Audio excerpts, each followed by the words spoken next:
बिस्मिल्लाहिर्रहमानिर्रहीम। अस्सलाम वालेकुम। कैसे हैं आप सब? उम्मीद करती हूँ आप सब खैरियत से होंगे।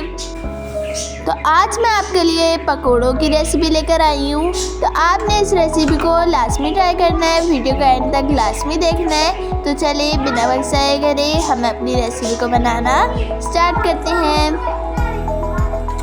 तो सबसे पहले यहाँ पर मैंने एक बड़े साइज़ का आलू और ये मैंने थोड़ी सी पालक को कट कर लिया है, और ये यहाँ पर बंद गोभी थोड़ी सी, और ये 2 हरी मिर्चें, और ये प्याज मैंने इन्हें कट कर लिया है। इन सबको मैंने कट कर लिया है, और अब मैं इन्हें अच्छे से वॉश करूँगी और फिर मैं इन्हें डालूँगी।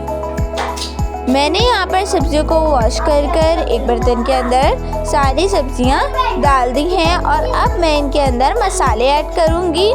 मसालों में सबसे पहले ज़ीरा 1 चम्मच ऐड कर दिया, और 2 चम्मच कुटी हुई लाल मिर्च ऐड कर दी, और यहाँ पर ये मैंने आधा चम्मच से थोड़ा सा ऊपर पिसी हुई लाल मिर्च ऐड कर दी, और आधा चम्मच नमक ऐड कर दिया। ये देखिए, ये छोटा वाला चम्मच है जो मैं ऐड करती हूँ। कटी हुई लाल मिर्च मैं छोटी वाली ऐड की थी 1 चम्मच, और ये बड़ा वाला चम्मच है।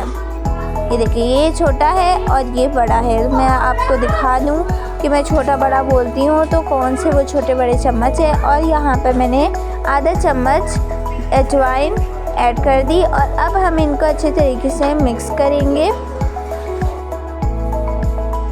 ये मैंने बेसन को अच्छे तरीके से छान कर मैंने तकरीबन 1 कप बेसन इसके अंदर ऐड कर दिया है, और अब हम मिक्स कर रहे हैं। थोड़ा सा इसके अंदर मैं पानी भी ऐड कर लूँगी, थोड़ा सा बस पानी ऐड कर दें, थोड़ा सा।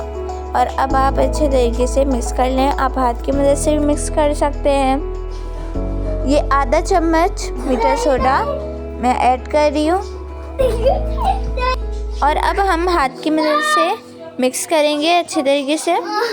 ये देखिए, मैंने कढ़ाई ले ली है और मैं इसके अंदर ऑयल ऐड कर रही हूँ। अब गरम करेंगे। देखिए, इस तरीके से जब बॉयल आना शुरू हो जाए पकौड़ा डाल के देखिए। फिर आप इसी तरीके से आप हाथ की मदद से भी डाल सकते हैं और चम्मच की मदद से भी डाल सकते हैं। पकौड़े सारे ऐड कर दें। जब इस तरीके से ऑयल में इस तरीके से बबल्स बनना स्टार्ट हो जाए तो इसका मतलब ये बहुत अच्छे तरीके से गर्म हो गया है। पहले आप एक पकौड़ा डालकर चेक कर लें, और फिर इसी तरीके से सारे पकौड़े ऐड कर दें। ये देखें, अब पकौड़े तैयार हो गए हैं और हमने ये निकाल लिए। अब इसी तरीके से हम सारे पकौड़ों को तल लेंगे। ये देखें, हमारे पकौड़े सारे तैयार हो गए हैं। मैं आपको सर्व करके दिखाती हूँ। तो ये देखें, हमारे पकौड़े तैयार हो गए हैं और बहुत ही यम्मी बने हैं। तो आपने इस रेसिपी को लाजमी ट्राई करना है, और मैंने अपने चैनल पर कढ़ी की रेसिपी भी अपलोड की है, तो आप उस रेसिपी को भी लाजमी देखिएगा। और ये देखें, आज हमारे घर में कढ़ी बन रही थी तो वो पकौड़े बने। देखिए कितनी अच्छी खुशबू आ रही है। तो अभी मैं आपको चेक करके बताती हूँ कैसे है, और साथ केचप मज़ा ही आ जाता है। बहुत यम्मी बने हैं, बहुत ज़्यादा। तो अगर आप चैनल पे नए हैं तो चैनल को सब्सक्राइब कर दें, वीडियो को लाइक एंड शेयर कर दें, और एक प्यारा सा कमेंट कर दें। मिलेंगे नेक्स्ट वीडियो में, तब तक के लिए अल्लाह हाफिज़।